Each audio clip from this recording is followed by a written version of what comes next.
नमस्कार शेतकरी मित्रांनो, बळीराजा यूट्यूब चॅनलमध्ये आपल्या सर्वांचे मनापासून स्वागत। आज आपण आतापर्यंत आलेल्या महाराष्ट्रातील प्रमुख बाजार समित्यांचे कांदा बाजार बघणार आहेत।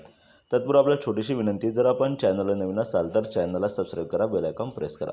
चला तर बघूया सविस्तर माहिती। प्रथम बाजार समिती अहमदनगर येथे उन्हाळ कांद्याची आवक 32,902 क्विंटलची, कमीत कमी भाव मिळाला 200, जास्तीत जास्त 1600, सर्वसाधारण 1150।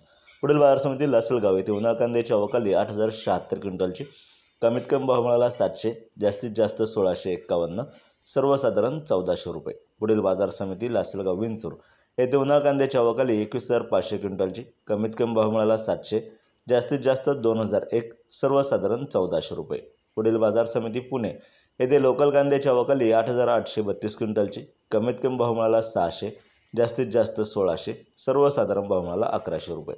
पुढील बाजार समिती सोलापूर येथे लाल कांद्याची आवक 23,971 क्विंटलची, कमीत कमी भाव मिळाला 200, जास्तीत जास्त 2000, सर्वसाधारण 1100 रुपये। पुढील बाजार समिती मुंबई कांदा बटाटा मार्केट येथे 16,467 क्विंटलची आवक कमीत कमी भाव मिळाला 1100, जास्तीत जास्त 1600, सर्वसाधारण 1350। पुढील बाजार समिती कोल्हापूर येथे 6,173 क्विंटलची आवक कमीत कमी भाव मिळाला 600, जास्तीत जास्त 1700, सर्वसाधारण भाव मिळाला 1200 रुपये। पुढील बाजार समिती संगमनेर येथे उन्हाळ कांद्याची आवक 10,022 क्विंटलची, कमीत कमी भाव मिळाला 200, जास्तीत जास्त 1586, सर्वसाधारण 843 रुपये।